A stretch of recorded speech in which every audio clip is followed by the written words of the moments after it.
Guys, this is Lord Chael speaking on behalf of our show sponsor, Established Titles. Established Titles is a project based on a Scottish custom where landowners are referred to as lords and ladies. They allow you to buy as little as 1 square foot of dedicated land so you can officially call yourself a lord or a lady. Established Titles is not just about your ego. You also get to do some good. In addition to your new fancy title, Established Title supports global charities like One Tree Planet and Trees for the Future to help with the afforestation effort. Your title pack gets you at least 1 square foot of dedicated land in a private estate in Scotland. Your certificate features a unique plot number where you can see the exact location of your land. And right now, Established Titles is holding 200 plots of land right next to mine.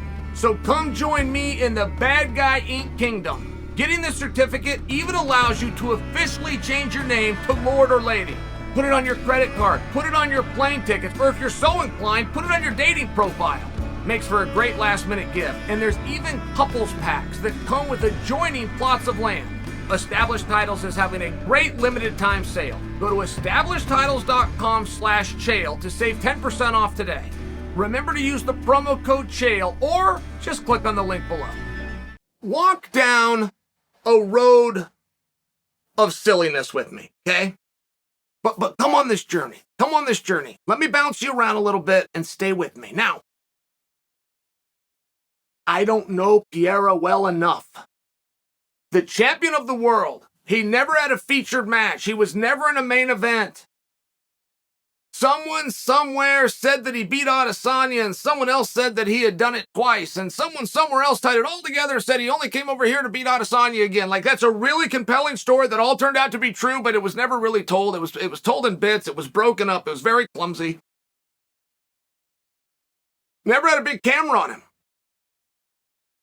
But he had Ed Soros saying he was great. Ed would know, a great fighter. He had Glover Teixeira putting his name and face on it by coming in his corner and saying this guy is a problem for everyone. Glover went further. That includes on the ground, his wrestling stuff, his jiu-jitsu. You know, you get this talk, but you're getting this from guys that don't really talk. Ed Soros has represented more world champions than I could keep track of for eras and generations. I don't remember Ed ever coming out and praising his guy. His guys go in there and fight and they win, and that was where the praise came. I don't remember Ed doing it. I don't remember George doing it. Glover Teixeira has fought for world championships and pay-per-views and had his own media days. I don't remember him saying those things about himself. How great he was and things, you know, talking about him. Oh, it's really unbelievable. I don't remember Glover doing that. But he did it for this guy named Pereira, who's not even a main eventer, who's not even a co-main eventer.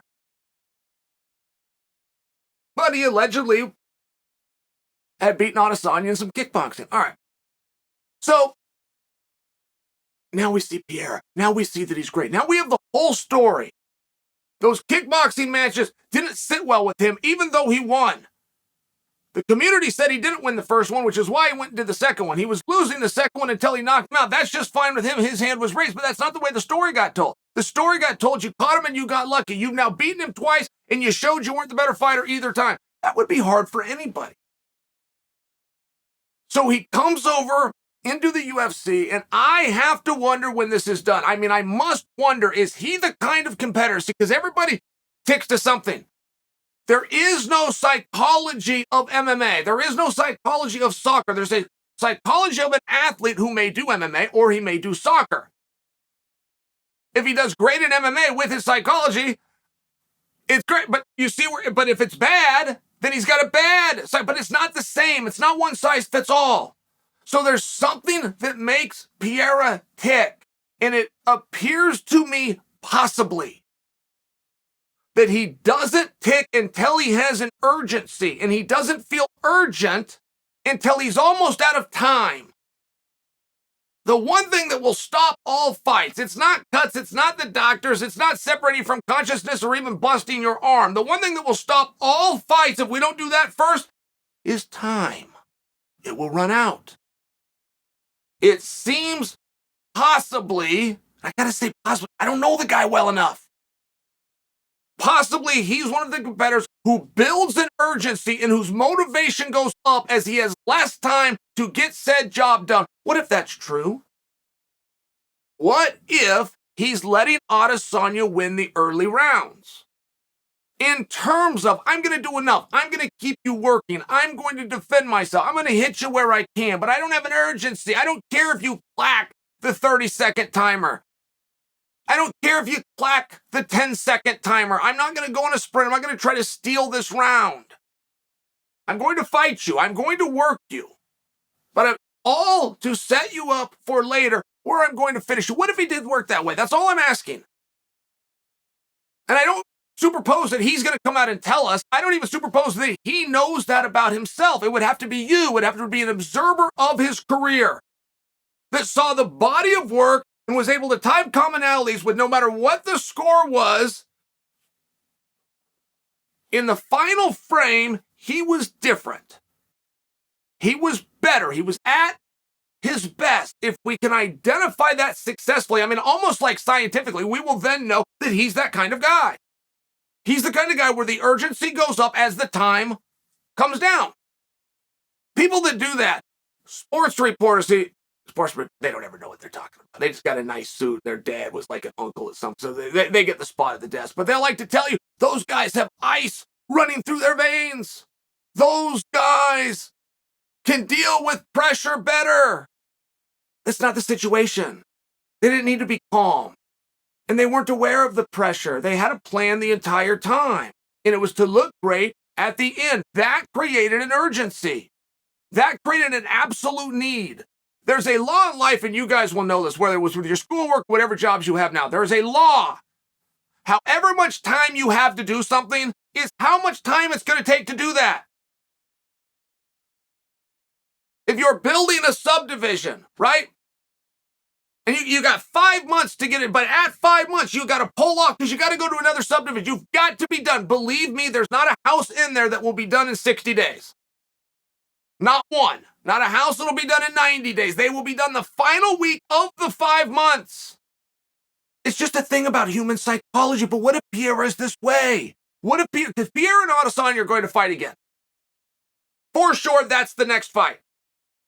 I'm not making a guess here. I'm giving you information. What if? I told you we're going to get silly. Here's where we get silly. Are you ready for me? What if in that fight, Adesanya makes sure Pierre wins the first round?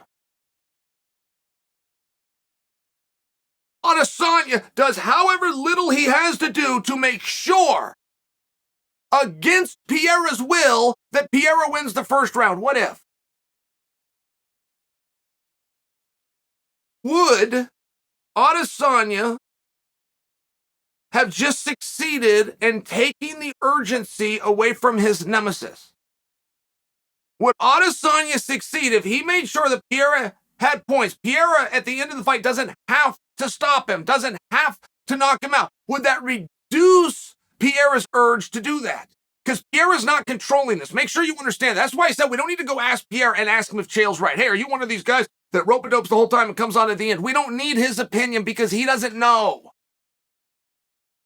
We would need an outside observer that's seen him. We could even go get a list that showed us all of his fights. We can really break this down by the numbers. How often does he win the first round? How often does he win the second round? When he gets knockouts, how close is that to the end of the fight as opposed to the beginning of the fight? It's very scientific and we could break this down. I'm just asking you, if we found out that Pierre was one of these guys whose urgency and motivation goes up as time expires, if Adesanya gave him the first round,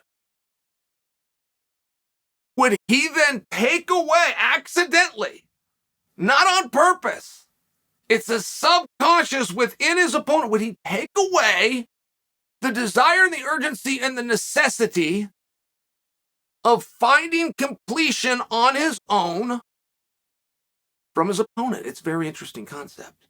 I mean, you're talking about an art of war to the highest level. If we find out the answer is yes, right, I'm well aware that Adesanya doesn't then go do that. You don't give moments, or you don't give anything away. But stay with me. Very important that you know everything about your enemy. Everything. If you can find out what he likes to have for breakfast in the morning, go find that out.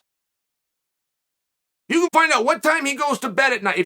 Everything you can possibly study about your enemy and get information on is helpful. But even if you could talk to the enemy, even if you get the interview, that's not where you get the information, because there's something called the subconscious.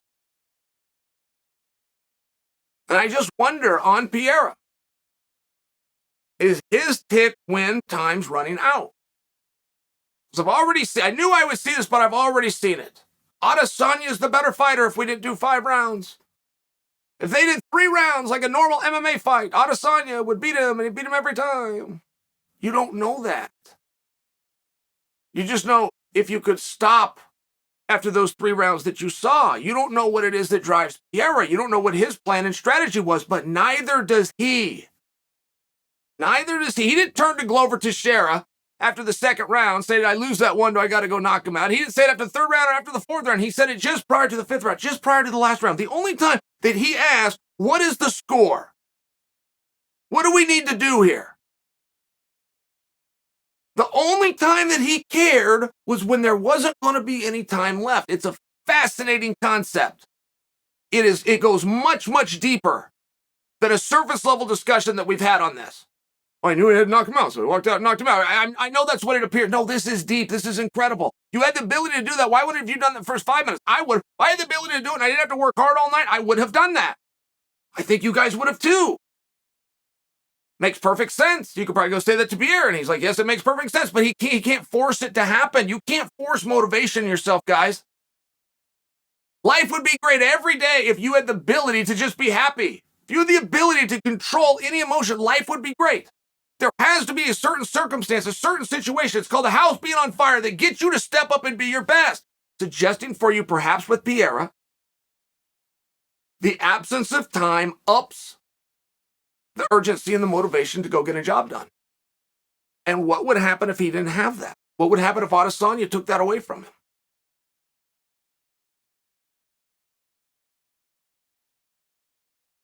Don't tell me you don't find that interesting.